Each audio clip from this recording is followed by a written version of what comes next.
ठंड में सुबह 5 बजे नाश्ते पर आए बिन बुलाए मेहमान।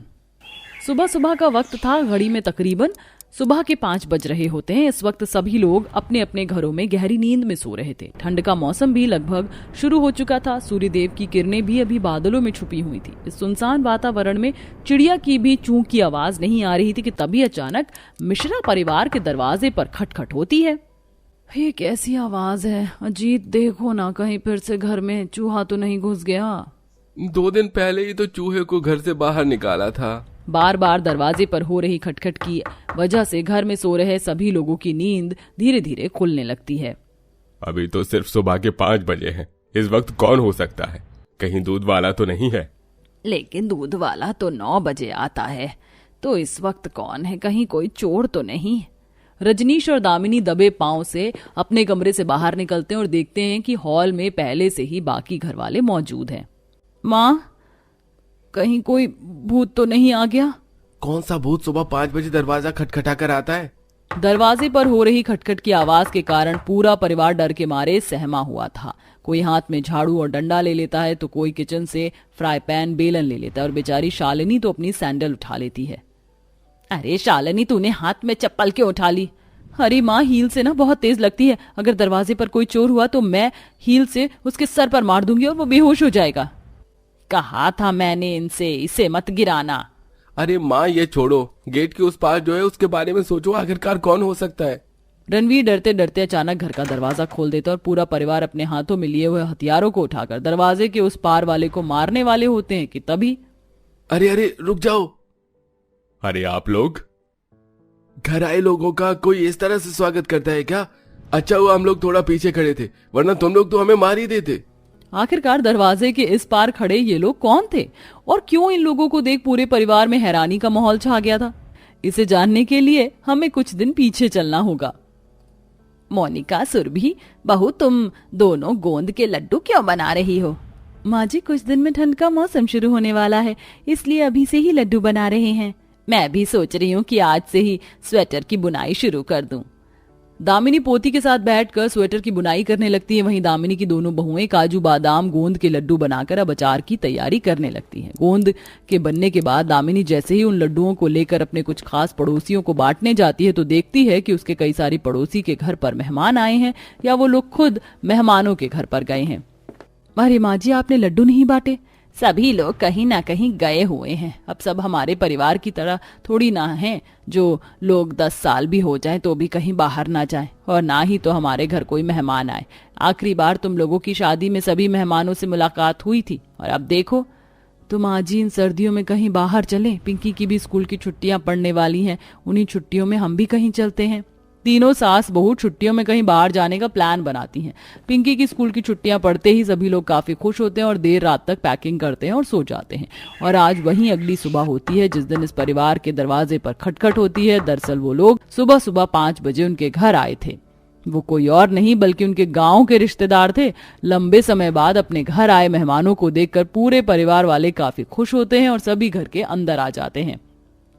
वैसे हम आज ही इन सर्दियों की छुट्टियों में घूमने जा रहे थे, लेकिन अच्छा हुआ आप सब आ गए। अब तो ये सर्दियां अच्छी गुजरेंगी।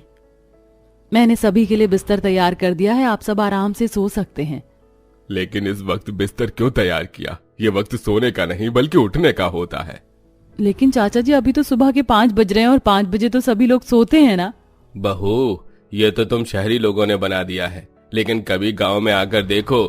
गांव के लोग 5 बजे तो क्या, सुबह के 4 बजे उठ जाते हैं और 5 बजे तो वो लोग नाश्ता करते हैं। और हमें तो भूख भी लगनी शुरू हो गई है। अब जल्दी से नाश्ता ले आओ।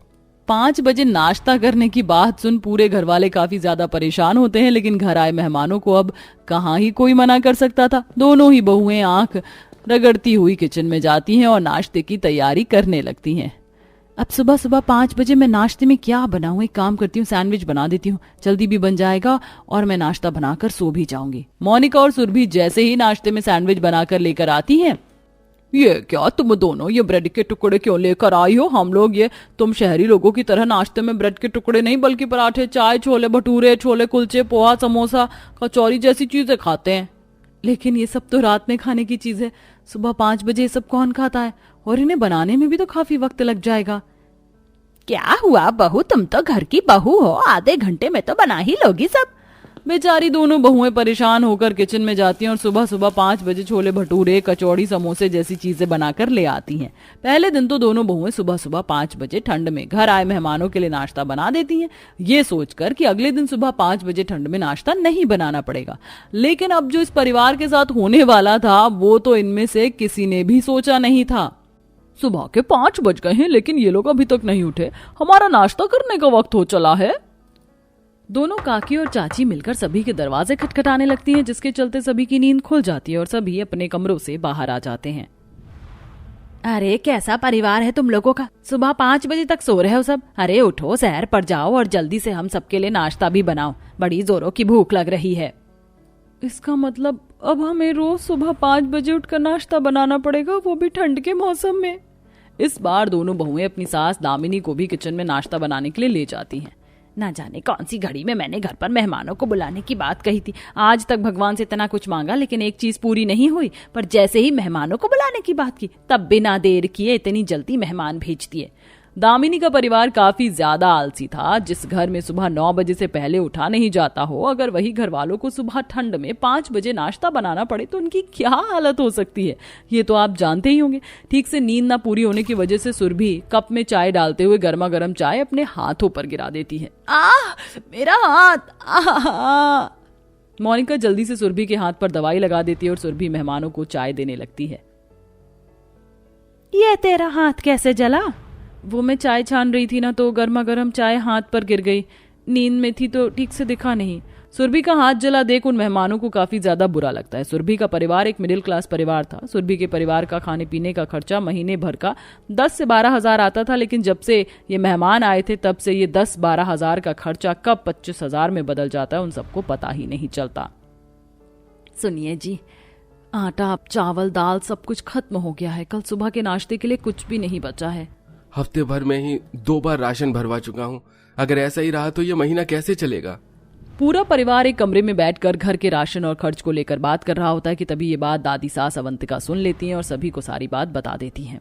हम लोग तो ये भूल गए थे कि हम गांव के रहने वाले हैं। हम लोग शुरू से ही दूध, दही, छाछ, देसी घी के बिना खाना नहीं खाते, और ये शहरी लोग जो 2 रोटी से ज्यादा कभी खाना नहीं खा सकते, हमारी वजह से कितना खर्चा बढ़ गया है इनका। सही कह रहा है बेटे, मैं तो कह रही हूँ अब तू जल्दी से टिकट निकलवा, हम लोग वापस अपने घर चलते हैं, वरना इन बेचारों का तो बहुत नुकसान हो जाएगा। सही कहा है किसी ने कि मेहमानों में भगवान बसते हैं। परिवार की परेशानी को देखते हुए सभी लोग समय से पहले ही अपने गांव निकल जाते हैं, जिसके चलते पूरे परिवार वाले काफी खुश होते हैं। भगवान तेरा लाख लाख शुक्र है, अच्छा हुआ ये मेहमान चले गए। अगर ये लोग कुछ और दिन रहते तो हमें तो घर के सामानों को बेचकर उनके लिए सुबह सुबह नाश्ता बनाना पड़ता। घर आए मेहमानों के जाने की खुशी में सभी लोग आज रात जल्दी खाना खाकर अगले दिन देर तक सोने का प्लान बनाते हैं। लेकिन जैसे ही सुबह के 5 बजते हैं तो सभी की आंखें खुल जाती हैं और किसी को भी नींद नहीं आती। घर में मेहमान थे तो मर मर के हमारी सुबह 5 बजे आंख खुलती थी, और आज देखो जब वो लोग नहीं है तो अपने आप ही आंख खुल गई। ये सब उन लोगों की वजह से हुआ है। उन लोगों के आ जाने से हमारा खर्चा बढ़ा, लेकिन उनके आ जाने से हमारे साथ एक काफी अच्छी चीज हुई। पहले हम देर तक सोते, सुबह देरी से उठते थे, नाश्ता दोपहर में खाते थे, जिसके चलते हम सभी कितना अनफिट रहते थे। लेकिन अब देखो, हम लोग सुबह जल्दी उठते हैं, टाइम से खाते हैं, टाइम से सोते हैं और सारे काम भी बिल्कुल समय से ही होते हैं। दामिनी की बात से सभी लोग सहमत होते हैं और अब से पूरा परिवार अपना आलसीपन वाला रूटीन छोड़कर एक अच्छा रूटीन अपनाता है और अब पूरा परिवार हर रोज सुबह 5 बजे उठने लगता है। कहते हैं ना, लोगों की आदतों का हम पर बहुत जल्द असर होता है, जिसमें कुछ अच्छी आदतें होती हैं और कुछ बुरी भी। जैसा कि हमारी कहानी के ससुराल वालों को उनके घर आए मेहमानों की आदतों का अच्छा असर हुआ। तो दोस्तों, कैसी लगी आपको हमारी ये कहानी, हमें कॉमेंट में बताना ना भूलें।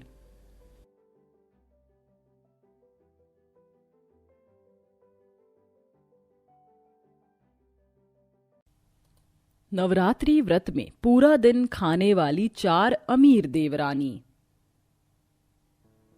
जय अम्बे गौरी मैया, जय श्यामा गौरी, तुमको निश दिन ध्यावत, तुमको निश दिन ध्यावत, हरि ब्रह्मा शिवरी, जय अम्बे गौरी। हे गौरी मैया, अपनी कृपा सदैव मेरे परिवार पर यूं ही बरसाए रखना। जय हो गौरी मैया की। ये लीजिए माँ जी प्रसाद। और बाबूजी, आपके लिए मैंने अलग से शुगर फ्री लड्डू बनाया है। अब आप इस लड्डू को पूरा खा सकते हैं। कभी कभी तो ऐसा लगता है कि मैया ने मुझे बहू नहीं बल्कि बहू के रूप में बेटी दे दी है। बहू, तुम कितना ख्याल रखती हो हम सबका, हर छोटी से छोटी चीज का। तुम्हें पता है, काश मेरी चारों छोटी बहुएं भी तुम्हारे जैसी ही आए। माँ जी, वो तो मुझसे भी अच्छी आएंगी, जो आप सबका मुझसे ज्यादा ध्यान रखेंगी। सुषमा घर की बड़ी बहू थी, इसलिए घर की सारी जिम्मेदारी भी सुषमा पर ही थी। सुषमा के ससुराल वाले भी उसे काफी प्यार करते थे। सुषमा एक गरीब घर से थी, इसलिए सुषमा के अच्छे संस्कारों और गुणों ने उसको इतने बड़े घर की बहू बना दिया था। अरे सुषमा बहू, ये तस्वीर देखकर तो बता, कैसी लगी तुझे ये लड़कियां? मैंने इन्हें अपने चारों बेटों के लिए पसंद किया है। माँ जी, दिखने में तो काफी सुंदर हैं। मुझे तो ये चारों बहुत पसंद आई हैं। देवर जी, आप लोगों का क्या ख्याल है? माँ, भाभी, आप जिसको भी हमारे लिए पसंद करेंगे हम उससे खुशी खुशी शादी कर लेंगे। अपने चारों बेटों की बात सुन कलावती काफी खुश होती है और कुछ समय में अपने चारों बेटों की शादी विद्या, रोमा, प्रीति और श्रेया नाम की अमीर लड़कियों से कर देती है। सुषमा अपनी चारों देवरानियों का बड़े प्यार से गृह प्रवेश करती है। गृह प्रवेश की तो रस्म हो गई है सुषमा बहू, तुम जाकर एक बार बाकी रस्मों के इंतजाम देख लो। क्या और भी रस्में रह गई हैं? हम लोग काफी थक गए हैं, अब हमें आराम करना है। ये बाकी की रस्में कल भी तो हो सकती हैं। जिस रस्म का जो वक्त होता है वो रस्म उस वक्त पर ही करनी चाहिए, थोड़ी देर की तो बात है। अपनी चारों देवरानियों का इस तरह मुंह उतरता देख सुषमा, माँ जी, थक तो मैं भी गई हूं, तो क्यों ना आज हम सब आराम कर लेते, बाकी की रस्में कल कर लेंगे। कलावती अपनी बड़ी बहू सुषमा की भी कभी कोई बात नहीं टालती थी। सुषमा अपनी चारों देवरानियों को उनके कमरे में छोड़ देती है और ऐसे ही शादी का दिन गुजर जाता है। अरे कलावती, सुबह के 9 बज चुके हैं और तुम्हारी छोटी बहुएं अभी तक सोकर नहीं उठी। बाबूजी, वो चारों काफी थकी हुई थी, इसलिए मैंने उन्हें उठाया नहीं। आज उन्हें आराम करने देते हैं। सुषमा भले ही जेठानी थी, लेकिन वो अपनी चारों देवरानियों का ख्याल किसी बड़ी बहन की तरह रखती थी। अपनी चारों देवरानियों के आ जाने के बाद भी सुषमा को ही घर के सारे काम काज करने पड़ते थे। वहीं उसकी चारों देवरानियां दिन भर आराम करती थी, लेकिन फिर भी सुषमा उन चारों से कभी किसी काम को लेकर नहीं बोलती। ऐसे ही समय गुजरता है और अब नवरात्रि शुरू होने में सिर्फ कुछ दिन रह जाते हैं, जिसके चलते सुषमा पूरे घर की साफ सफाई में लग जाती है। चलो, मंदिर की तो सफाई हो गई, कितनी सुंदर लग रही है मेरी मैया। अब जाकर किचन की सफाई कर देती हूँ। सुषमा किचन की अच्छे से सफाई कर नवरात्रि में इस्तेमाल किए जाने वाले सारे बर्तनों को भी निकाल कर रख देती है। वहीं प्याज, लहसुन जैसी चीजों को उठाकर स्टोर रूम में रख देती है। मुझे तो पहले से ही पता था कि मेरी सुषमा बहू ने मेरे कहने से पहले ही नवरात्रि की सारी तैयारी कर ली होगी। माँ जी, लगभग सारी तैयारी हो गई, बस हॉल की सफाई और लाइट्स लगाना बाकी रह गया। शाम तक वो भी हो जाएगी। ये सारे काम तो अकेले क्यों कर रही है? तेरी चारों देवरानियां कहाँ हैं? पता नहीं माँ जी। घर में 5 बहुएं हैं, लेकिन काम सिर्फ एक ही बहू करे, ये कैसी बात हुई भला? कलावती जैसे अपनी चारों छोटी बहुओं को ढूंढते हुए उनके कमरे में जाती है तो देखती है, मैं तो गरबा में पिंक कलर का लहंगा पहनूंगी, ये मुझ पर काफी अच्छा लगेगा। लहंगों के साथ साथ हमने डांडिया भी लेकर रख ली है, इस बार तो नवरात्रि में धूम मचा देंगे। बहू, अगर तुम्हारी ये कपड़ों और डांडियों को लेकर बात खत्म हो गई हो तो जाकर थोड़ा घर का काम भी कर लो। सुषमा बहू सुबह से अकेली लगी हुई है नवरात्रि की तैयारी में। लेकिन माँ जी, हमने तो कभी अपने घर पर कोई काम ही नहीं किया, सारे काम नौकर ही करते थे। क्योंकि वो तुम्हारा मायका था और ये है तुम्हारा ससुराल। चलो जाओ और अपनी भाभी का हाथ बटाओ। कलावती की बात सुन चारों छोटी बहुएं मुंह बनाकर नीचे आ जाती है और देखते हैं कि उनकी जेठानी किसी नौकरानी की तरह हॉल में झाड़ू पोछा लगा रही है।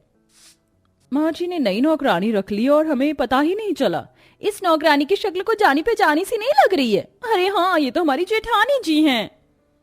तुम इस बड़े से घर की बहू तो बन गई, लेकिन तुम्हारी औकात गरीब घर की बेटी जितनी ही निकली। सही कहा है किसी ने कि कपड़े बदलने से किसी की पहचान नहीं बदल जाती। वैसे नौकरानी का काम आपको ही शोभा देता है, हमें नहीं।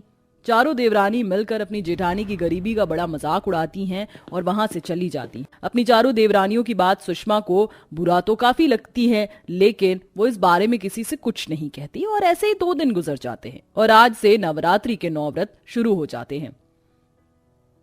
अरे ये क्या सुषमा बहू, तूने इस बार भी निर्जला नवरात्रि के व्रत रखे हैं? तुझे मना किया था ना मैंने निर्जला व्रत रखने के लिए। क्या करूं माँ जी, मुझे मैया के निर्जला व्रत रखने में ही खुशी मिलती है। लेकिन बहू, 9 दिन बहुत होते हैं, ऐसे तो तेरी तबीयत खराब हो जाएगी। माँ जी, हम साल भर तो इतना खाते हैं, अगर 9 दिन कम खाएंगे तो इससे हमारा कोई नुकसान थोड़ी ना होगा। और मैया का तो हम पर आशीर्वाद है, इसलिए मैया के आशीर्वाद से हमें कुछ नहीं होगा।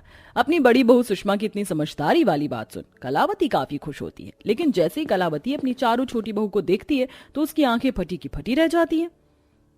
तुम चारों ने तो कहा था कि तुम चारों भी इस बार नवरात्रि के व्रत रख रही हो। हाँ माँ जी, हम तो व्रत में ही है। अगर व्रत में हो तो ये सब तुम क्या खा रही हो? तुम चारों ने खाने वाला व्रत रखा है?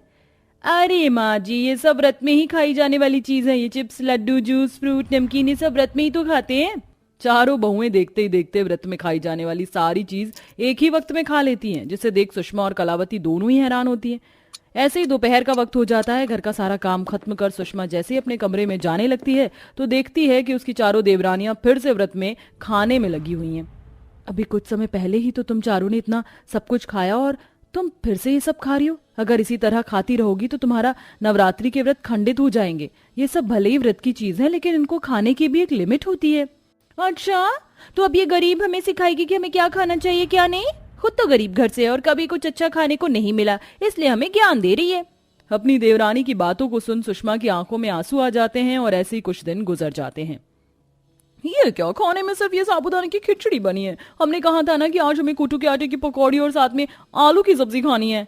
ये भगवान, तुम चारों का पेट है या कुआं जो भर ही नहीं रहा? सुबह से शाम तक तुम लोग व्रत के नाम पर इतना चढ़ती हो और रात में भी तुम्हें इतना सब कुछ खाना है? चुपचाप से जो बना है खा लो। अपनी सास की बात सुन चारों बहुएं मुंह बना लेती हैं और बाहर एक बड़े से होटल से व्रत की थाली ऑर्डर करती हैं और उसे खाने लगती हैं। नॉर्मल दिनों में जितना इन चारों ने नहीं खाया था, उससे ज्यादा तो इन्होंने इन व्रत के दिनों में खा लिया था। सुषमा और कलावती इन चारों को काफी समझाती हैं, लेकिन ये चारों तो बस व्रत के नाम पर खाने में ही लगी रहती हैं। ऐसे ही नवरात्रि के पूरे 9 दिन हो जाते हैं और आज घर में कन्या पूजन का दिन होता है। सुषमा सुबह सुबह उठकर मैया की पूजा कर किचन में जाकर कन्याओं के लिए सारा भोजन तैयार कर देती है। थोड़ी देर में सारी कन्याएं कन्या पूजन के लिए आ जाती हैं। सुषमा जैसे ही उन कन्याओं को भोजन परोसने लगती है कि तभी सुषमा की चारों देवरानियां उसे रोक लेती हैं। रुक जाओ, इस बार कन्या पूजन में कन्याओं को हमारे अमीर हाथों से भोजन परोसा जाएगा, ना कि तुम्हारे गरीब हाथों से। अपनी जेठानी से खाने के बर्तन छीनकर चारों देवरानियां जैसे ही कन्याओं को भोजन परोसने लगती हैं कि तभी अचानक उनके पेट में दर्द होने लगता है। मेरा पेट। ओहो, मेरे पेट में भी बहुत दर्द हो रहा है। पेट दर्द के मारे चारों देवरानियां बर्तन छोड़ सबसे पहले बाथरूम में भागती हैं, जिसके चलते सुषमा ही इस बार भी कन्याओं को भोजन करवाती है। कन्या पूजन होने के बाद सुषमा और कलावती जैसे ही उन चारों के कमरे में जाती हैं तो देखती हैं कि वो चारों अभी भी अपना पेट पकड़कर बैठी हैं। लगता है कि किसी की नजर लग गई हमें। तुम चारों को किसी की नजर नहीं लगी। ये व्रत के नाम पर 9 दिन जितना तुम लोगों ने ठूस ठूस कर खाया है, माता रानी ने तुमको उसका फल दिया है। मैं तुम चारों के लिए काढ़ा बनाकर लाई हूँ, इसे पीने से तुम्हें पेट दर्द में थोड़ी राहत मिलेगी। सुषमा अपनी चारों देवरानियों को काढ़ा पिलाती है, जिससे थोड़ी देर में उनका पेट का दर्द कम होने लगता है। देखा, जिस जेठानी को तुम उसकी गरीबी की वजह से ताना दिया करती थी, उसकी बेइज्जती करने का जरा भी मौका नहीं छोड़ती थी। आज वही जेठानी तुम्हारे काम आ रही है। माँ जी, आप ठीक कह रही हैं। भाभी, हमें माफ कर दो। हमें आपके साथ ऐसा नहीं करना चाहिए था। माता रानी ने हमें अच्छा सबक सिखाया है। अब से हम कभी आपके साथ ऐसा नहीं करेंगी। अपनी चारों देवरानियों को यूं हाथ जोड़कर माफी मांगता देख सुषमा उन्हें माफ कर देती है और इसी के साथ अब हर साल नवरात्रि में चारों देवरानियां भी अपनी जेठानी की तरह ही निर्जला व्रत रखती हैं। तो देखा दोस्तों आपने, माता रानी अपने भक्तों को उनके कर्मों का फल जरूर देती हैं, जैसा कि गरीब जेठानी को उसकी अच्छाई का फल मिला और वहीं उसकी चारों देवरानियों को उनके बुरे व्यवहार का। तो दोस्तों, कैसी लगी आपको हमारी ये कहानी? हमें कमेंट बॉक्स में कमेंट करके जरूर बताएं।